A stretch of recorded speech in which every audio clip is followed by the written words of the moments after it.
सौभाग्य है उन लोगों का जो सत्य के लिए प्यासे हो सके। बहुत लोग पैदा होते हैं, बहुत कम लोग सत्य के लिए प्यासे हो पाते हैं। सत्य का मिलना तो बहुत बड़ा सौभाग्य है, सत्य की प्यास होना भी उतना ही बड़ा सौभाग्य है। सत्य ना भी मिले तो कोई हर्ज नहीं, लेकिन सत्य की प्यास ही पैदा न हो तो बहुत बड़ा हर्ज है। सत्य यदि न मिले तो मैंने कहा कोई हर्ज नहीं। हमने चाहा था और हमने प्रयास किया था, हम श्रम किए थे और हमने आकांक्षा की थी, हमने संकल्प बांधा था और हमने जो हमसे बन सकता था वो किया था। और यदि सत्य न मिले तो कोई हर्ज नहीं, लेकिन सत्य की प्यास ही हम में पैदा न हो तो जीवन बहुत दुर्भाग्य से भर जाता है। और मैं आपको ये भी कहूं कि सत्य को पा लेना उतना महत्वपूर्ण नहीं है जितना सत्य के लिए ठीक अर्थों में प्यासे हो जाना है। वो भी एक आनंद है। जो क्षुद्र के लिए प्यासा होता है वो क्षुद्र को पाकर भी आनंद उपलब्ध नहीं करता, और जो विराट के लिए प्यासा होता है वो उसे ना भी पा सके तो भी आनंद से भर जाता है। इसे पुनः दोहराऊं, जो क्षुद्र के लिए आकांक्षा करे वो अगर क्षुद्र को पा भी ले तो भी उसे कोई शांति और आनंद उपलब्ध नहीं होता है।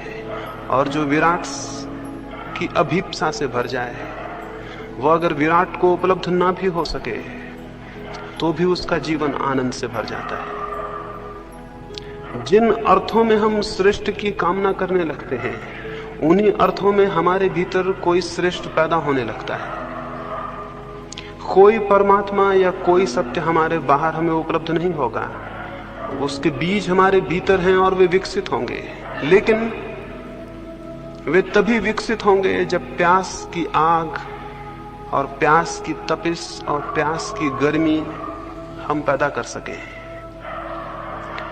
मैं जितनी श्रेष्ठ की आकांक्षा करता हूं उतना ही मेरे मन के भीतर छिपे हुए बीज जो विराट और श्रेष्ठ बन सकते हैं वे कंपित होने लगते हैं और उनमें अंकुर आने की संभावना पैदा हो जाती है। जब आपके भीतर कभी ये ख्याल भी पैदा हो कि परमात्मा को पाना है, जब कभी ये ख्याल भी पैदा हो कि शांति को और सत्य को उपलब्ध करना है, तो इस बात को स्मरण रखना कि आपके भीतर कोई बीज अंकुर होने को उत्सुक हो गया है।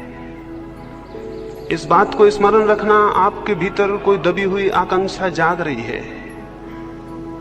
इस बात को स्मरण रखना कि कुछ महत्वपूर्ण आंदोलन आपके भीतर हो रहा है। उस आंदोलन को हमें संभालना होगा, उस आंदोलन को सहारा देना होगा, क्योंकि बीज अकेला अंकुर बन जाए इतना ही काफी नहीं है, और भी बहुत सी सुरक्षाएं जरूरी हैं। और बीज अंकुर बन जाए इसके लिए बीज की क्षमता काफी नहीं है, और बहुत सी सुविधाएं भी जरूरी हैं। जमीन पर बहुत बीज पैदा होते हैं लेकिन बहुत कम बीज वृक्ष बन पाते हैं। उनमें क्षमता थी, वे विकसित हो सकते थे, और एक एक बीज में फिर करोड़ों करोड़ों बीज लग सकते थे। एक छोटे से बीज में इतनी शक्ति है कि एक पूरा जंगल उससे पैदा हो जाए। एक छोटे से बीज में इतनी शक्ति है कि सारी जमीन पर पौधे उससे पैदा हो जाएं। लेकिन ये भी हो सकता है इतनी विराट क्षमता, इतनी विराट शक्ति का वो बीज नष्ट हो जाए और उसमें कुछ भी पैदा ना हो। एक बीज की ये क्षमता है, एक मनुष्य की तो क्षमता और भी बहुत ज्यादा है। एक बीज से इतना बड़ा विराट विकास हो सकता है। एक पत्थर के छोटे से टुकड़े से अगर अणु को विस्फोट कर लिया जाए तो महान ऊर्जा का जन्म होता है, बहुत शक्ति का जन्म होता है। मनुष्य की आत्मा, मनुष्य की चेतना का जो अणु है, अगर वो विकसित हो सके, अगर उसका विस्फोट हो सके, अगर उसका विकास हो सके, तो जिस शक्ति और ऊर्जा का जन्म होता है उसी का नाम परमात्मा है। परमात्मा को हम कहीं पाते नहीं हैं, बल्कि अपने ही विस्फोट से, अपने ही विकास से जिस ऊर्जा को हम जन्म देते हैं, जिस शक्ति को, उस शक्ति का अनुभव परमात्मा है। उसकी प्यास आप में है, इसलिए मैं स्वागत करता हूं। लेकिन इससे कोई ये ना समझे कि आप यहां इकट्ठे हो गए हैं तो जरूरी हो कि आप प्यासे ही हों। आप यहां इकट्ठे हो सकते हैं मात्र एक दर्शक की भांति भी। आप यहां इकट्ठे हो सकते हैं एक मात्र सामान्य जिज्ञासा की भांति भी। आप यहां इकट्ठे हो सकते हैं एक कुतूहल के कारण भी, लेकिन कुतूहल से कोई द्वार नहीं खुलते। और जो ऐसे ही दर्शक की भांति खड़ा हो, उसे कोई रहस्य उपलब्ध नहीं होते। इस जगत में जो भी पाया जाता है उसके लिए बहुत कुछ चुकाना पड़ता है। इस जगत में जो भी पाया जाता है उसके लिए बहुत कुछ चुकाना पड़ता है। कुतूहल कुछ भी नहीं चुकाता है, इसलिए कुतूहल कुछ भी नहीं पा सकता है। कुतूहल से कोई साधना में प्रवेश नहीं करता। अकेली जिज्ञासा नहीं, मुमुक्षा, एक गहरी प्यास। कल संध्या में किसी से कह रहा था, अगर एक मरुस्थल में आप हों और पानी आपको न मिले और प्यास बढ़ती चली जाए और वो घड़ी आ जाए कि आप अब मरने को हैं और अगर पानी नहीं मिलेगा तो आप जी नहीं सकेंगे। अगर कोई उस वक्त आपको कहे कि हम ये पानी देते हैं लेकिन पानी देके हम जान ले लेंगे आपकी, यानी जान के मूल्य पर हम पानी देते हैं, आप उसको भी लेने को राजी हो जाएंगे, क्योंकि मरना तो है। प्यासे मरने की बजाय तृप्त होकर मर जाना बेहतर है। उतनी जिज्ञासा, उतनी आकांक्षा जब आपके भीतर पैदा होती है तो उस जिज्ञासा और आकांक्षा के दबाव में आपके भीतर का बीज टूटता है और उसमें से अंकुर निकलता है। बीज ऐसे ही नहीं टूट जाते हैं, उनको दबाव चाहिए, उनको बहुत दबाव चाहिए, बहुत उत्ताप चाहिए, तब उनकी सख्त खोल टूटती है और उसके भीतर से कोमल पौधे का जन्म होता है।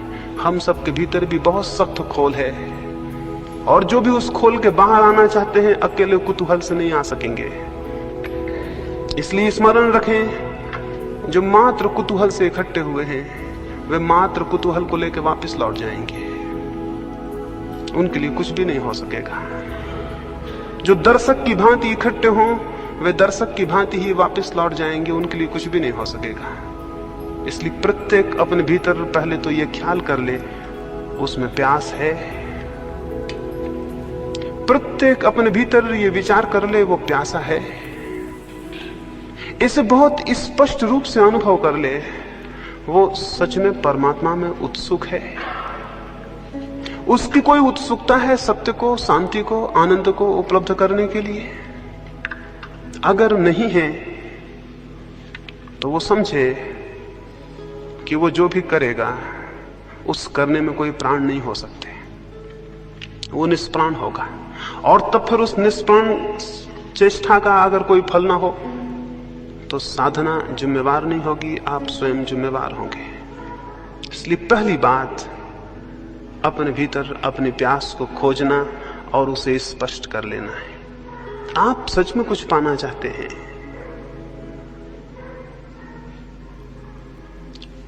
अगर पाना चाहते हैं तो पाने का रास्ता है।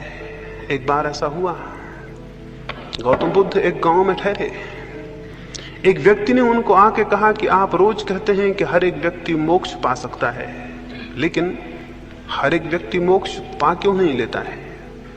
बुद्ध ने कहा, मेरे मित्र एक काम करो, संध्या को गांव में जाना और सारे लोगों से पूछ के आना वे क्या पाना चाहते हैं। एक फेरिस्त बनाओ, हर एक का नाम लिखो और उसके सामने लिख लाना उनकी आकांक्षा क्या है। वो आदमी गांव में गया,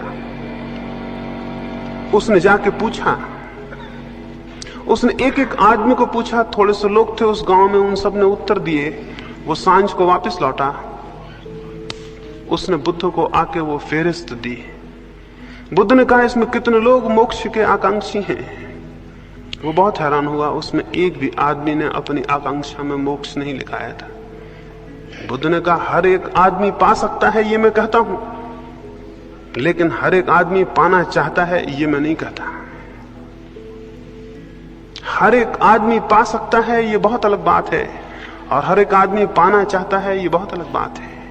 अगर आप पाना चाहते हैं तो ये आश्वासन माने, अगर आप सच में पाना चाहते हैं तो इस जमीन पर कोई ताकत आपको रोकने में समर्थ नहीं है, और अगर आप नहीं पाना चाहते तो इस जमीन पर कोई ताकत आपको देने में भी समर्थ नहीं है। तो सबसे पहली बात, सबसे पहला सूत्र जो स्मरण रखना है वो ये कि आपके भीतर एक वास्तविक प्यास है। अगर है तो आश्वासन माने कि रास्ता मिल जाएगा, और अगर नहीं है तो कोई रास्ता नहीं है। आपकी प्यास आपके लिए रास्ता बनेगी। दूसरी बात जो मैं प्रारंभिक रूप से यहां कहना चाहूं वो ये है, बहुत बार हम प्यासे भी होते हैं किन्हीं बातों के लिए, लेकिन हम आशा से भरे हुए नहीं होते हैं।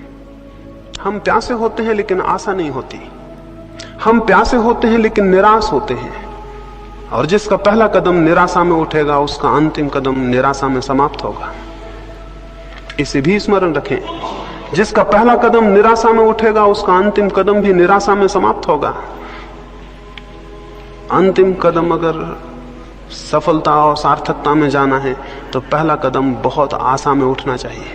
तो इन 3 दिनों के लिए आपसे कहूंगा, यूं तो पूरे जीवन के लिए कहूंगा, एक बहुत आशा से भरा हुआ दृष्टिकोण। क्या आपको पता है बहुत कुछ इस पर निर्भर करता है आपके चित्त का। क्या आप आशा से भर के किसी काम को कर रहे हैं या निराशा से? अगर आप पहले से निराश हैं तो आप अपने ही हाथ से उस डगाल को काट रहे हैं जिस पर आप बैठे हुए हैं। तो मैं आपको ये कहूं, साधना के संबंध में बहुत आशा से भरा होना बड़ा महत्वपूर्ण है। आशा से भरे हुए होने का मतलब यह है कि अगर इस जमीन पर किसी भी मनुष्य ने सत्य को कभी पाया है, अगर इस जमीन पर मनुष्य के इतिहास में कभी भी कोई मनुष्य आनंद को और चरम शांति को उपलब्ध हुआ है, तो कोई भी कारण नहीं है कि मैं उपलब्ध क्यों नहीं हो सकूंगा। उन लाखों लोगों की तरफ मत देखें जिनका जीवन अंधकार से भरा हुआ है और जिन्हें कोई आशा और कोई किरण और कोई प्रकाश दिखाई नहीं पड़ता। उन थोड़े से लोगों को इतिहास में देखें जिन्हें सत्य उपलब्ध हुआ है। उन बीजों को मत देखें जो वृक्ष नहीं बन पाए और सड़ गए और नष्ट हो गए। उन थोड़े से बीजों को देखें जिनने विकास को उपलब्ध किया और जो परमात्मा तक पहुंचे। और स्मरण रखें कि उन बीजों को जो संभव हो सका वो प्रत्येक बीज को संभव है। एक मनुष्य को जो संभव हुआ है वो प्रत्येक दूसरे मनुष्य को संभव है। मैं आपको यह कहना चाहता हूं कि बीज रूप से आपकी शक्ति उतनी ही है जितनी बुद्ध की, महावीर की, कृष्ण की या क्राइस्ट की। परमात्मा के जगत में इस अर्थों में कोई अन्याय नहीं है कि वहां कम और ज्यादा संभावनाएं दी गई हों। संभावनाएं सबकी बराबर हैं, लेकिन वास्तविकताएं सबकी बराबर नहीं हैं, क्योंकि हम में से बहुत लोग अपनी संभावनाओं को वास्तविकता में परिणत करने का प्रयास ही कभी नहीं करते। तो एक आधारभूत ख्याल आशा से भरा हुआ होना है। ये विश्वास रखें कि अगर कभी भी किसी को शांति उपलब्ध हुई है, आनंद उपलब्ध हुआ है, तो मुझे भी उपलब्ध हो सकेगा। अपना अपमान ना करें निराश होकर। निराशा स्वयं का सबसे बड़ा अपमान है। उसका अर्थ है कि मैं इस योग्य नहीं हूं कि मैं भी पा सकूंगा। मैं आपको कहूं, इस योग्य आप हैं, निश्चित पा सकेंगे। देखें,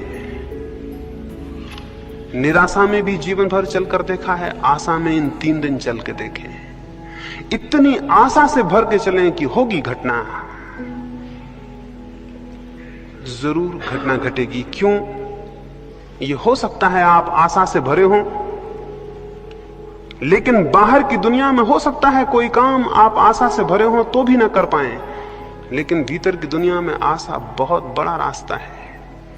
जब आप आशा से भरते हैं तो आपका कण कण आशा से भर जाता है, आपका रोआ रोआ आशा से भर जाता है, आपकी श्वास श्वास आशा से भर जाती है, आपके विचारों पर आशा का प्रकाश भर जाता है, और आपके प्राण के स्पंदन में, आपकी हृदय की धड़कन में आशा व्याप्त हो जाती है। आपका पूरा व्यक्तित्व जब आशा से भर जाता है तो भूमिका बनती है कि आप कुछ कर सकेंगे। और निराशा का भी व्यक्तित्व होता है, कण कण रो रहा है, उदास है, थका है, डूबा हुआ है, कोई प्राण नहीं है, सब जिससे कि आदमी जिंदा नाम मात्र को हो और मरा हुआ है। ऐसा आदमी किसी प्रयास पर निकलेगा, किसी अभियान पर, तो क्या पा सकेगा? और आत्मिक जीवन का अभियान सबसे बड़ा अभियान है। इससे बड़ी कोई चोटी नहीं है जिसको कोई मनुष्य कभी चढ़ा हो। इससे बड़ी कोई गहराई नहीं है समुद्रों की जिसमें मनुष्य ने कभी डुबकी लगाई हो। स्वयं की गहराई सबसे बड़ी गहराई है और स्वयं की ऊंचाई सबसे बड़ी ऊंचाई है। इस अभियान पर जो निकला हो उसे बड़ी आशाओं से भरा हुआ होना चाहिए। तो मैं आपको कहूंगा 3 दिन आशा की एक भाव स्थिति को कायम रखें। आज रात ही जब सोएं तो बहुत आशा से भरे हुए सोएं और ये विश्वास लेकर सोएं कि कल सुबह जब आप उठेंगे तो कुछ होगा, कुछ हो सकेगा, कुछ किया जा सकेगा।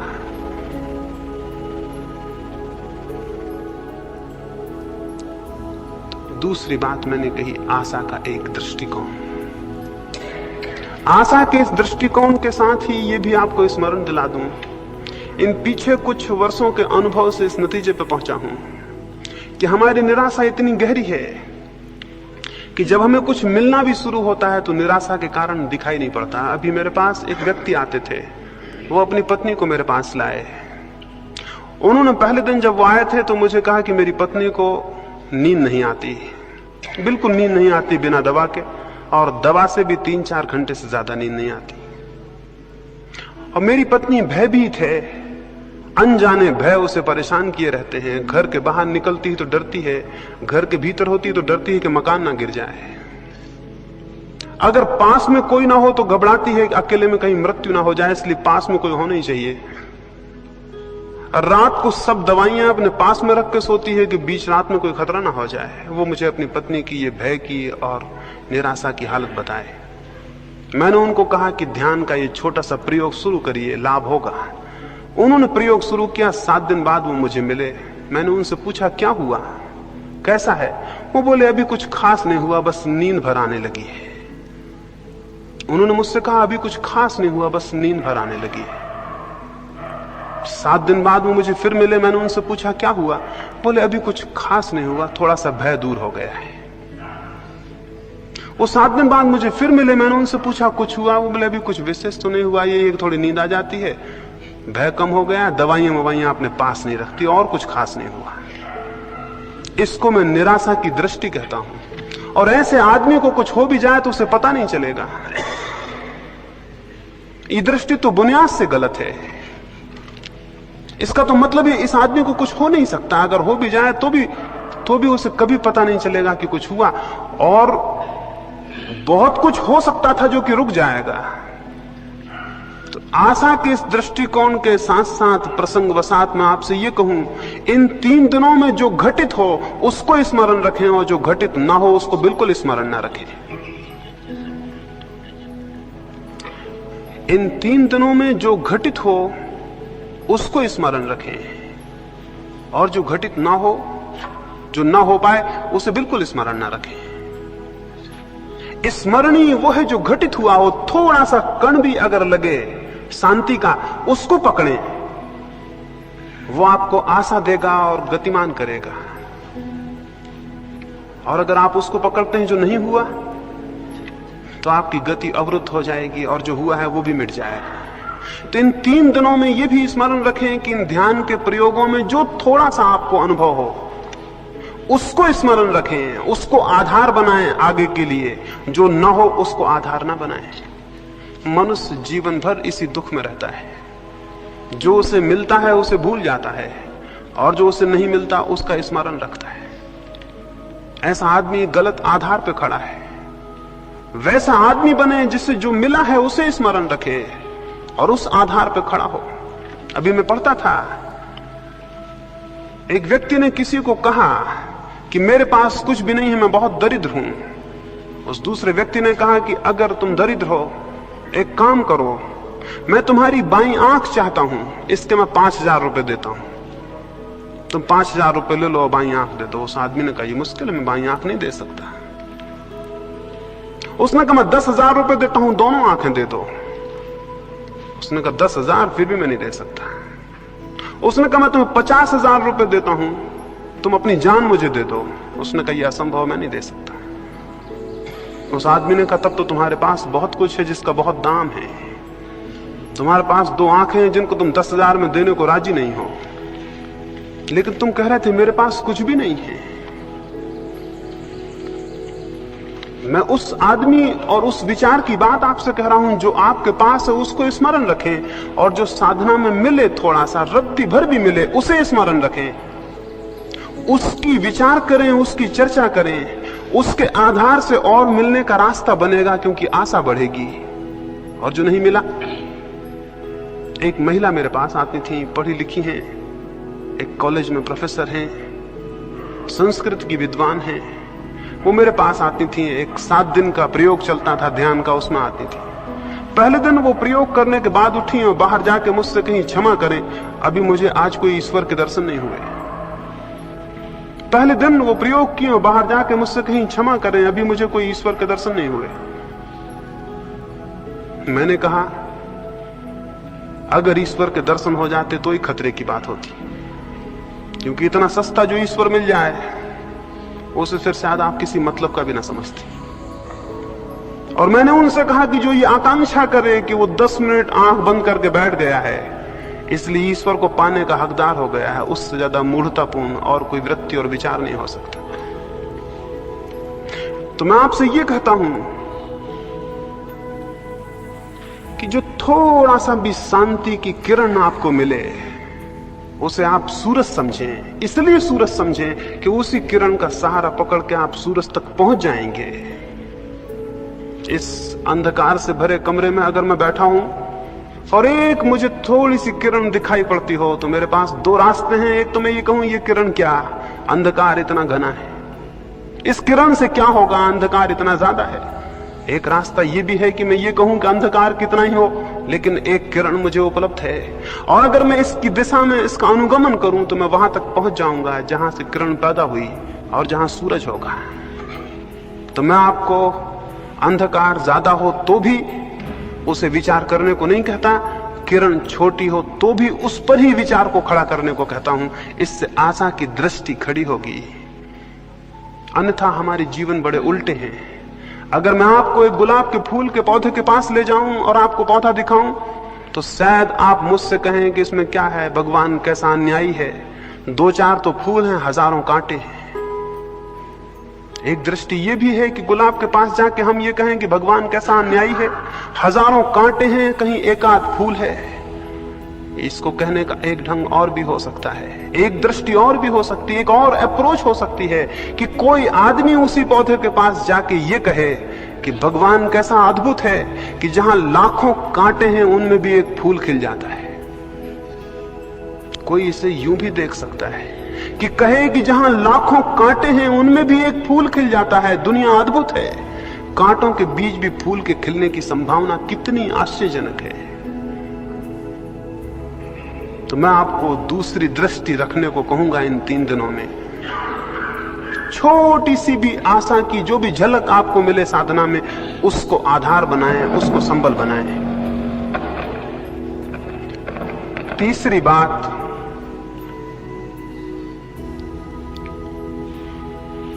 साधना के इन 3 दिनों में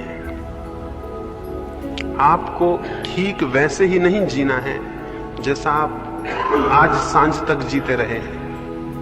मनुष्य बहुत कुछ आदतों का यंत्र है।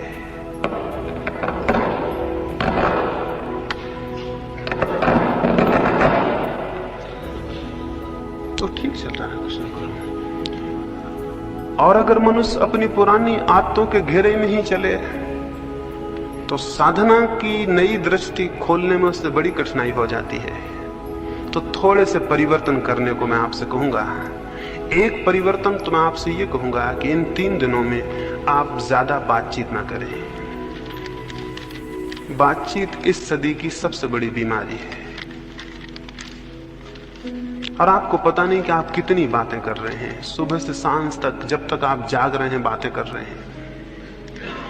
या तो किसी से कर रहे हैं, अगर फिर कोई मौजूद नहीं है तो अपने भीतर खुद से ही कर रहे हैं।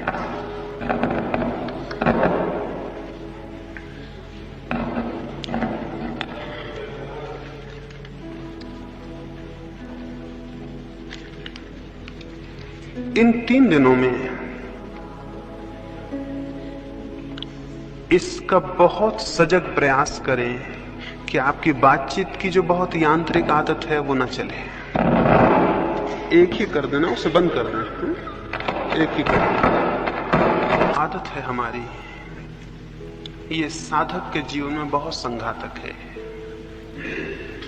इन 3 दिनों में मैं चाहूंगा आप कम से कम बात करें, और जो बात भी करें वो बात भी अच्छा हो, कि आपकी वही सामान्य ना हो जो आप रोज करते हैं। आप क्या रोज बातें कर रहे हैं, उसका कोई बहुत मूल्य है? आप उसे नहीं करेंगे तो कोई नुकसान है? जिसको आप कर रहे हैं उसका अगर नहीं उसे बताएंगे कोई अहित है? इन 3 दिनों में स्मरण रखें कि हमें किसी से कोई विशेष बात नहीं करनी है। बहुत अद्भुत लाभ होगा। अगर कोई थोड़ी बहुत बात आप करें भी, अच्छा हो कि वो साधना से ही संबंधित हो और कुछ ना हो। अच्छा तो यह है कि ना ही करें। ज्यादा से ज्यादा समय मौन को रखें। वो भी जबरदस्ती मौन रखने को नहीं कहता हूं कि आप बिल्कुल बोलें ही ना या लिख के बोलें। आप बोलने के लिए मुक्त हैं, बातचीत करने को मुक्त नहीं। और स्मरण पूर्वक जितना सार्थक हो उतना बोलें, बाकी चुप रहें। 2 लाभ होंगे। एक तो बड़ा लाभ होगा कि व्यर्थ जो शक्ति व्यय होती है बोलने में वो संचित होगी, और उस शक्ति का हम उपयोग साधना में कर सकेंगे। दूसरा लाभ ये होगा कि आप दूसरे लोगों से टूट जाएंगे और आप थोड़े एकांत में हो जाएंगे। हम यहाँ पहाड़ पर आए, पहाड़ पर आने का कोई प्रयोजन पूरा ना होगा अगर यहाँ हम 200 लोग इकट्ठे हुए हैं और आपस में बातचीत करते रहे और बैठ के गपशप करते रहे, तो हम भीड़ में रहे, हम एकांत में नहीं आ पाए। एकांत पे आने के लिए पहाड़ पे जाना ही जरूरी नहीं है, ये भी जरूरी है कि आप दूसरे लोगों से अपना संबंध थोड़ा शिथिल कर लें और अकेले हो जाएं। बहुत नाम मात्र को संबंध रखें, समझें कि आप अकेले हैं इस पहाड़ पर और दूसरा कोई नहीं है, और आपको इस तरह जीना है जैसे आप अकेले आए होते, अकेले रहते, अकेले घूमने जाते, अकेले किसी दरख्त के नीचे बैठते, वैसे झुंड में आप ना जाएं, 4-6 मित्र बन के ना जाएं, अलग अलग एक एक। इन 3 दिनों में हम इस तरह जिए। ये मैं आपको कहूं कि भीड़ में जीवन का कोई श्रेष्ठ सत्य न कभी पैदा होता है और न कभी अनुभव होता है। भीड़ में कोई महत्वपूर्ण बात कभी नहीं हुई। जो भी सत्य के अनुभव हुए हैं वे अत्यंत एकांत में और अकेलेपन में हुए हैं। जब हम किसी मनुष्य से नहीं बोलते और जब हम सारी बातचीत बाहर और भीतर बंद कर देते हैं, तो प्रकृति किसी बहुत रहस्यमय ढंग से हमसे बोलना शुरू कर देती है। वो शायद हमसे निरंतर बोल रही है, लेकिन हम अपनी बातचीत में इतने व्यस्त हैं कि वो धीमी सी आवाज हमें सुनाई नहीं पड़ती। हमें अपनी सारी आवाज बंद कर देनी होगी ताकि हम उस अंतश्चेतन की आवाज को सुन सकें जो प्रत्येक के भीतर चल रही है। तो इन 3 दिनों में बिल्कुल बातचीत को छीन कर दें। स्मरण पूर्वक अगर आदतवश बातचीत शुरू हो जाए और ख्याल आ जाए तो बीच में वहीं तोड़ दें और क्षमा मांग लें कि भूल हो गई। अकेले में जाएं। यहां जो हम प्रयोग करेंगे वे तो करेंगे ही, लेकिन आप अकेले में प्रयोग करें। कहीं भी चले जाएं, किसी दरख्त के नीचे बैठे। हम ये भी भूल गए हैं कि हमारा प्रकृति से कोई संबंध है और कोई नाता है, और हमको ये भी पता नहीं है कि प्रकृति के सानिध्य में व्यक्ति जितनी शीघ्रता से परमात्मा की निकटता में पहुंचता है उतना और कहीं नहीं पहुंचता। तो इस अद्भुत 3 दिन के मौके का अवसर का लाभ उठाएं, अकेले में चले जाएं और व्यर्थ की बातचीत ना करें। वो 3 दिन के बाद फिर करने को आप काफी समय रहेगा, उसे बाद में कर ले सकते हैं। इस तीसरी बात को स्मरण रखें कि अधिकतर 3 दिन मौन में, एकांत में और अकेले में बिताने हैं। सब साथ हों तो भी अकेले में ही हम बिता रहे हैं। साधना का जीवन अकेले का जीवन है। हम यहाँ इतने लोग हैं, हम ध्यान करने बैठेंगे तो लगेगा समूह में ध्यान कर रहे हैं, लेकिन सब ध्यान वैयक्तिक है, समूह का कोई ध्यान नहीं होता। बैठे जरूर हम यहाँ इतने लोग हैं, लेकिन हर एक भीतर जब अपने जाएगा तो अकेला रह जाएगा। जब वो आंख बंद करेगा अकेला हो जाएगा, और जब शांति में प्रवेश करेगा उसके साथ कोई भी नहीं होगा। हम यहाँ 200 लोग होंगे, लेकिन हर एक आदमी केवल अपने साथ होगा, बाकी 199 के साथ नहीं होगा। सामूहिक कोई ध्यान नहीं होता, न कोई प्रार्थना होती है। सब ध्यान, सब प्रार्थनाएं वैयक्तिक होती हैं, अकेली होती हैं। यहां भी हम अकेले रहेंगे, बाहर भी हम अकेले रहेंगे और अधिकतर मौन में समय को व्यतीत करेंगे, नहीं बोलेंगे। इतना ही काफी नहीं है कि नहीं बोलेंगे, अंतस में भी स्मरण रखेंगे कि व्यर्थ की जो निरंतर बकवास चल रही है भीतर आपके, आप खुद ही बोल रहे हैं, खुद ही उत्तर दे रहे हैं, उसे भी शिथिल रखेंगे, उसे भी छोड़ेंगे। अगर भीतर वो शिथिल ना होती हो, बहुत स्पष्ट भीतर आदेश दें कि बकवास बंद कर दो, बकवास मुझे पसंद नहीं है, अपने भीतर स्वयं से कहें। ये भी मैं आपको कहूं कि साधना के जीवन में अपने से कुछ आदेश देना बहुत महत्वपूर्ण है। कभी आदेश दे के देखें, अकेले में बैठ जाएं, अपने मन को कह दें कि बकवास बंद, मुझे ये पसंद नहीं है, और आप हैरान होंगे कि एक झटके से बातचीत भीतर टूटेगी। 3 दिन स्मरण पूर्वक भीतर आदेश दे दें कि बातचीत मुझे नहीं करनी है, आप 3 दिन में पाएंगे कि अंतर पड़ा है और क्रमशः भीतर की बातचीत बंद हुई है। 5वीं बात, कुछ शिकायतें हो सकती हैं, कोई तकलीफ हो सकती है, 3 दिन उसका कोई ख्याल नहीं करेगा। कोई छोटी मोटी तकलीफ हो, अड़चन हो, उसका कोई ख्याल नहीं करेगा। हम किन्हीं सुविधाओं के लिए यहाँ इकट्ठे नहीं हुए हैं। अभी मैं एक चीनी साध्वी का जीवन पढ़ता था। वो एक गांव में गई थी, उस गांव में थोड़े से मकान थे। उसने उन मकानों के सामने जाके, सांझ हो रही थी, रात पड़ने को थी, वो अकेली साध्वी थी, उसने लोगों से कहा कि मुझे घर में ठहर जाने दें। अपरिचित स्त्री, फिर उस गांव में जो लोग रहते थे वो उनके धर्म के मानने वाली नहीं थी, लोगों ने अपने दरवाजे बंद कर लिए। दूसरा गांव बहुत दूर था और रात और अकेली, उसे उस रात खेत में जाके सोना पड़ा। वो एक चेरी के दरख्त के नीचे जाके चुपचाप सो गई। रात 2 बजे उसकी नींद खुली। सर्दी थी और सर्दी की वजह से उसकी नींद खुल गई। उसने देखा फूल सब खिल गए हैं और दरख्त पूरा फूलों से लदा है और चांद ऊपर आ गया है और बहुत अद्भुत चांदनी है। और उसने उस आनंद के क्षण को अनुभव किया। सुबह वो उस गांव में गई और उनको धन्यवाद दिया जिन्होंने रात्रि द्वार बंद कर लिए थे। और उन्होंने पूछा, काहे का धन्यवाद? उसने कहा, तुमने अपने प्रेम बस, तुमने मुझ पे करुणा और दया करके रात अपने द्वार बंद कर लिए, उसका धन्यवाद। मैं एक बहुत अद्भुत क्षण को उपलब्ध कर सकी। मैंने चेरी के फूल खिले देखे और मैंने पूरा चांद देखा और मैंने कुछ ऐसा देखा जो मैंने जीवन में नहीं देखा था। और अगर आपने मुझे जगह दे दी होती तो मैं वंचित रह जाती। तब मैं समझी कि उनकी करुणा, कि उन्होंने क्यों मेरे लिए द्वार बंद कर रखे। ये एक दृष्टि है, एक कौन है। आप भी हो सकता था उस रात द्वार से लौटा दिए गए होते तो शायद आप इतने गुस्से में होते रात भर और उन लोगों के प्रति इतनी आपके मन में घृणा और इतने क्रोध होता कि शायद आपको जब चेरी में फूल खिलते तो दिखाई नहीं पड़ते और जब चांद ऊपर आता तो आपको पता नहीं चलता। धन्यवाद तो बहुत दूर था, आप ये सब अनुभव भी नहीं कर पाते। जीवन में एक और स्थिति भी है जब हम प्रत्येक चीज के प्रति धन्यवाद से भर जाते हैं। साधक स्मरण रखें कि उन्हें इन 3 दिनों में प्रत्येक चीज के प्रति धन्यवाद से भर जाना है। जो मिलता है उसके लिए धन्यवाद, जो नहीं मिलता उससे कोई प्रयोजन नहीं। उस भूमिका में अर्थ पैदा होता है, उस भूमिका में भीतर एक निश्चिंतता पैदा होती है, एक सरलता पैदा होती है। और अंतिम रूप से एक बात और, इन 3 दिनों में हम निरंतर प्रयास करेंगे अंतस प्रवेश का, ध्यान का, समाधि का। उस प्रवेश के लिए एक बहुत प्रगाढ़ संकल्प की जरूरत है। प्रगाढ़ संकल्प का यह अर्थ है, हमारा जो मन है उसका एक बहुत छोटा सा हिस्सा जिसको हम चेतन मन कहते हैं, उसी में सब विचार चलते रहते हैं। उससे बहुत ज्यादा गहराइयों में हमारा 9 हिस्सा मन और है। अगर हम मन के 10 खंड करें तो 1 खंड हमारा कॉन्शस है, चेतन है, 9 खंड हमारे अचेतन और अनकॉन्शस है। इस 1 खंड में ही हम सब सोचते विचारते हैं। 9 खंडों में उसकी कोई खबर नहीं होती, 9 खंडों में उसकी कोई सूचना नहीं पहुंचती। हम यहां सोच लेते हैं कि ध्यान करना है, समाधि में उतरना है, लेकिन हमारे मन का बहुत सा हिस्सा अपरिचित रह जाता है।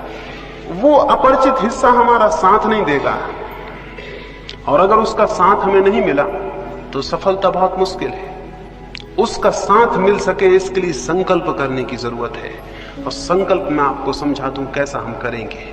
अभी यहां संकल्प करके उठेंगे, और फिर जब रात्रि में आप अपने बिस्तरों पर जाएं तो 5 मिनट के लिए उस संकल्प को पुनः दोहराएं, और उस संकल्प को दोहराते दोहराते ही नींद में सो जाएं। संकल्प को पैदा करने का जो प्रयोग है वो मैं आपको समझा दूं, उसे हम यहां भी करेंगे और रोज नियमित करेंगे। संकल्प से मैंने आपको समझाया है कि आपका पूरा मन, चेतन और अचेतन, इकट्ठे रूप से ये भाव कर ले कि मुझे शांत होना है, मुझे ध्यान को उपलब्ध होना है। जिस रात्रि गौतम बुद्ध को समाधि उपलब्ध हुई, उस रात वे अपने बोधि वृक्ष के नीचे बैठे और उन्होंने कहा, अब जब तक मैं परम सत्य को उपलब्ध ना हो जाऊं तब तक यहां से उठूंगा नहीं। हमें लगेगा इससे क्या मतलब है, आपके नहीं उठने से परम सत्य कैसे उपलब्ध हो जाएगा? लेकिन ये ख्याल कि जब तक मुझे परम सत्य उपलब्ध ना हो जाए मैं यहां से उठूंगा नहीं, ये सारे प्राण में गूंज गया। वे नहीं उठे जब तक परम सत्य उपलब्ध नहीं हुआ, और आश्चर्य है कि परम सत्य उसी रात्रि उन्हें उपलब्ध हुआ। वे 6 वर्ष से चेष्टा कर रहे थे, लेकिन इतना प्रगाढ़ संकल्प किसी दिन नहीं हुआ था। संकल्प की प्रगाढ़ता कैसे पैदा हो, वो मैं छोटा सा प्रयोग आपको कहता हूं, वो हम अभी यहां करेंगे, और फिर उसे हम रात्रि में नियमित करके उसे सोएंगे। अगर आप अपनी सारी श्वास को बाहर फेंक दें और फिर श्वास को अंदर ले जाने से रुक जाएं, क्या होगा? अगर मैं अपनी सारी श्वास बाहर फेंक दूं और फिर नाक को बंद कर लूं और श्वास को भीतर न जाने दूं तो क्या होगा? क्या थोड़ी देर में मेरे सारा प्राण उस श्वास को लेने को तड़फने नहीं लगेगा? क्या मेरा रोआ रोआ और मेरे शरीर के जो लाखों कोष्ठ हैं वो मांग नहीं करने लगेंगे कि हवा चाहिए, हवा चाहिए? जितनी देर में रोकूंगा उतना ही मेरे गहरे अचेतन का हिस्सा पुकारने लगेगा, हवा चाहिए। जितनी देर में रोके रहूंगा उतनी ही मेरे प्राण के नीचे के हिस्से भी चिल्लाने लगेंगे, हवा चाहिए। अगर मैं आखिरी क्षण तक रोके रहूं तो मेरा पूरा प्राण मांग करने लगेगा, हवा चाहिए। कि ये सवाल आसान नहीं है कि ऊपर का हिस्सा ही कहे। अगर जीवन और मृत्यु का सवाल है तो नीचे के हिस्से भी पुकारेंगे कि हवा चाहिए। इस क्षण की स्थिति में जबकि पूरे प्राण हवा को मांगते हो, तब आप अपने मन में यह संकल्प सतत दोहराएं कि मैं ध्यान में प्रवेश करके रहूंगा। उन क्षणों में जब आपके पूरे प्राण श्वास मांगते हो, तब आप अपने मन में यह भाव दोहराते रहें कि मैं ध्यान में प्रवेश करके रहूंगा। यह मेरा संकल्प है कि मैं ध्यान में प्रवेश करके रहूंगा। उस वक्त आपका मन यह दोहराता रहे। उस वक्त आपके प्राण श्वास मांग रहे होंगे और आपका मन ये दोहराएगा। जितनी गहराई तक प्राण कंपित होंगे उतनी गहराई तक आपका ये संकल्प प्रविष्ट हो जाएगा। और अगर आपने पूरे प्राण कंपित हालत में इस वाक्य को दोहराया तो ये संकल्प प्रगाढ़ हो जाएगा। प्रगाढ़ का मतलब ये है कि वो आपके अचेतन अनकॉन्शियस माइंड तक प्रविष्ट हो जाए। इसे हम रोज ध्यान के पहले भी करेंगे, रात्रि में सोते समय भी आप इसे करके सोएंगे। इसे करेंगे फिर सो जाएंगे। जब आप सोने लगेंगे तब भी आपके मन में यह सतत ध्वनि बनी रहे कि मैं ध्यान में प्रविष्ट होकर रहूंगा। ये मेरा संकल्प है कि मुझे ध्यान में प्रवेश करना है। ये वचन आपके मन में गूंजता रहे और गूंजता रहे, और आप कब सो जाएं आपको पता ना पड़े। सोते समय चेतन मन तो बेहोश हो जाता है और अचेतन मन के द्वार खुलते हैं। अगर उस वक्त आपके मन में ये बात गूंजती रही तो ये अचेतन परतों में प्रविष्ट हो जाएगी और आप इसका परिणाम देखेंगे। इन 3 दिनों में ही परिणाम देखेंगे। संकल्प को प्रगाढ़ करने का उपाय आप समझे। उपाय है सबसे पहले धीमे धीमे पूरी सांस भर लेना। पूरे प्राणों में, पूरे फेफड़ों में सांस भर जाए जितनी भर सकें। जब सांस पूरी भर जाए तब भी मन में ये भाव गूंजता रहे कि मैं संकल्प करता हूं कि ध्यान में प्रविष्ट होकर रहूंगा, ये वाक्य गूंजता ही रहे। फिर श्वास बाहर फेंकी जाए तब भी ये वाक्य गूंजता रहे कि मैं संकल्प करता हूं कि मैं ध्यान में प्रवेश करके रहूंगा, ये वाक्य दोहराता रहे। फिर सांस फेंकते जाएं बाहर। एक घड़ी आएगी आपको लगेगा आप श्वास भीतर बिल्कुल नहीं है, तब भी थोड़ी है, उसे भी फेंकें और वाक्य को दोहराते रहें। आपको लगेगा आप बिल्कुल नहीं है, तब भी है, आप उसे भी फेंकें। आप घबराएं ना, आप पूरी सांस कभी नहीं फेंक सकते हैं, यानी इसमें घबराने का कोई कारण नहीं, आप पूरी सांस कभी फेंक ही नहीं सकते हैं। इसलिए जितना आपको लगे कि आप बिल्कुल नहीं, उस वक्त भी थोड़ी है, उसको भी फेंकें। जब तक आपको बने उसे फेंकते जाएं और मन में ये गूंजता रहे कि मैं संकल्प करता हूं कि मैं ध्यान में प्रवेश करके रहूंगा। ये अद्भुत प्रक्रिया है, इसके माध्यम से आपके अचेतन परतों में विचार प्रविष्ट होगा, संकल्प प्रविष्ट होगा और उसके परिणाम आप कल सुबह से ही देखेंगे। तो एक तो संकल्प को प्रगाढ़ करना है, उसको अभी हम जब अलग होंगे यहां से तो उस प्रयोग को करेंगे। उसको 5 बार करना है, यानी 5 बार श्वास को फेंकना और रोकना है और 5 बार निरंतर उस भाव को अपने भीतर दोहराना है। जिनको कोई हृदय की बीमारी हो या कोई तकलीफ हो वो उसे बहुत ज्यादा तेजी से नहीं करेंगे, उसे बहुत आहिस्ता करेंगे, जितना उनको सरल मालूम पड़े और तकलीफ न मालूम पड़े।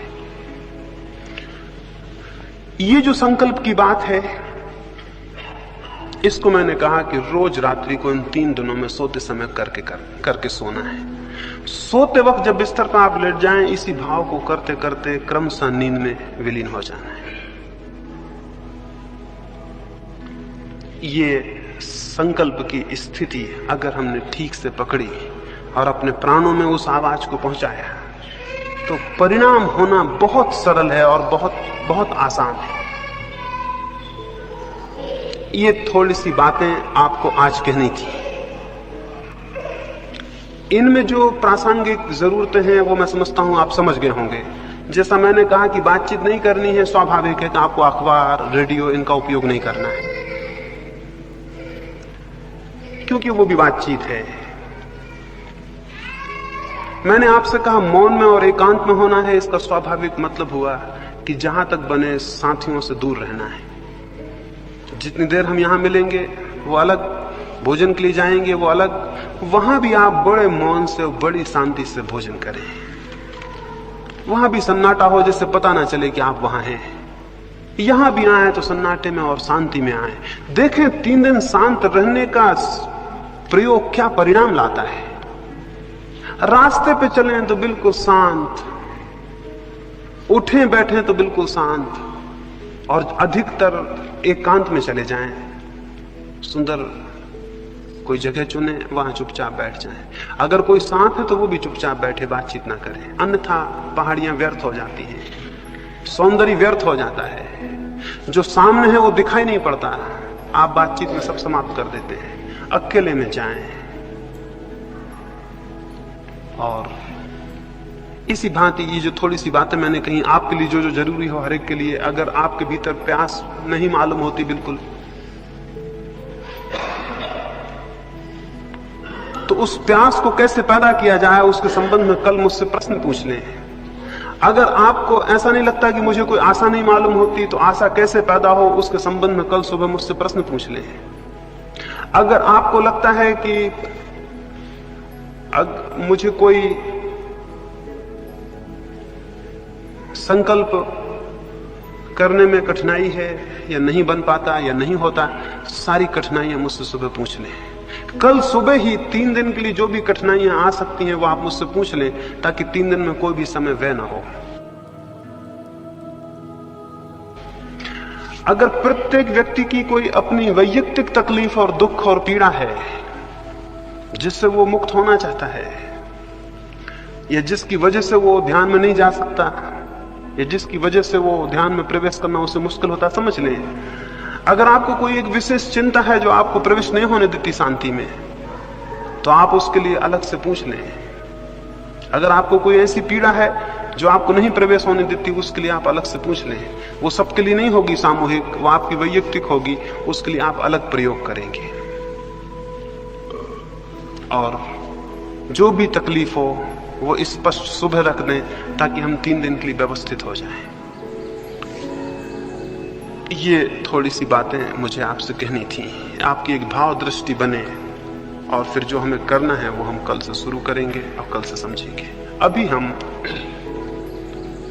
थोड़े थोड़े सब फासले पे बैठ जाएंगे, हाल तो बड़ा है, सब फासले पे बैठ जाएंगे ताकि हम संकल्प का प्रयोग करें और फिर हम यहां से विदा हों।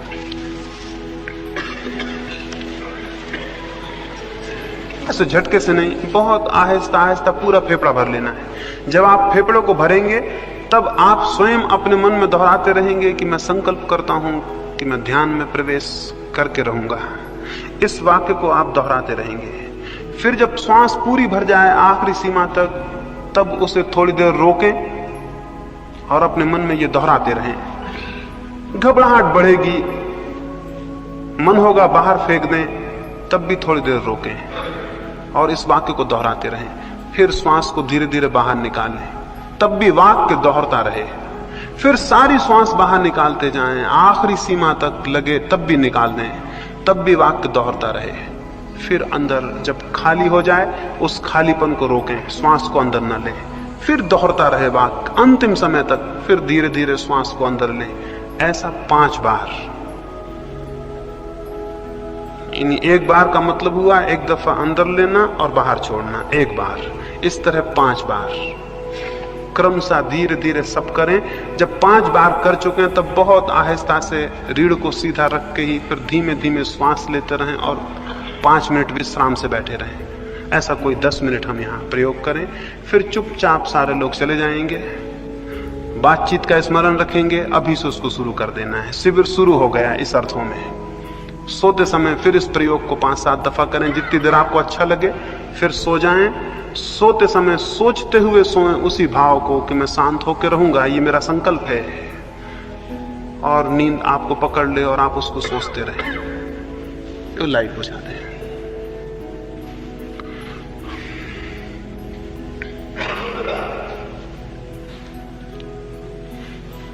जब आपका 5 बार हो जाए तो आप चुपचाप अपना अपना बैठ के थोड़ी धीमी सांस लेते हुए बैठे रहेंगे।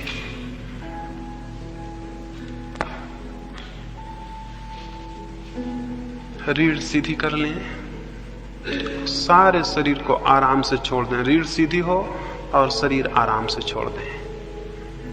आंख बंद कर लें, बहुत शांति से श्वास को अंदर लें और जैसा मैंने कहा वैसा प्रयोग 5 बार करें।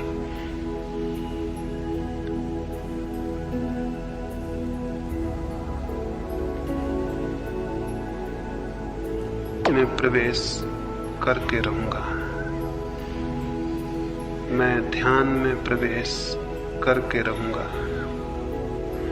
मेरा संकल्प है कि ध्यान में प्रवेश होगा।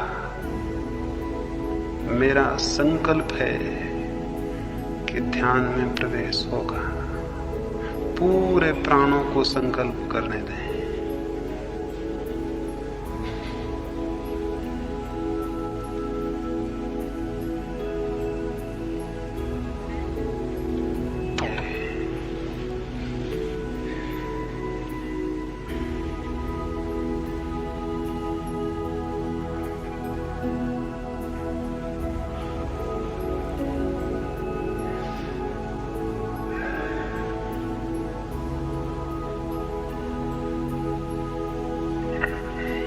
कि ध्यान में प्रवेश होगा।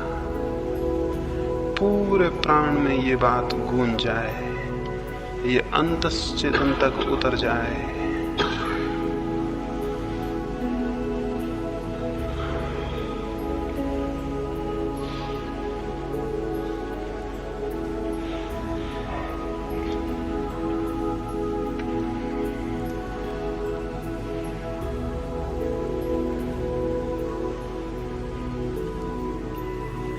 पांच बार आपका हो जाए तो फिर बहुत आहिस्ता से बैठ के शांति से रीढ़ को सीधा रखे हुए ही धीमे धीमे श्वास को लें, धीमे छोड़ें और श्वास को ही देखते रहें। 5 मिनट विश्राम करें।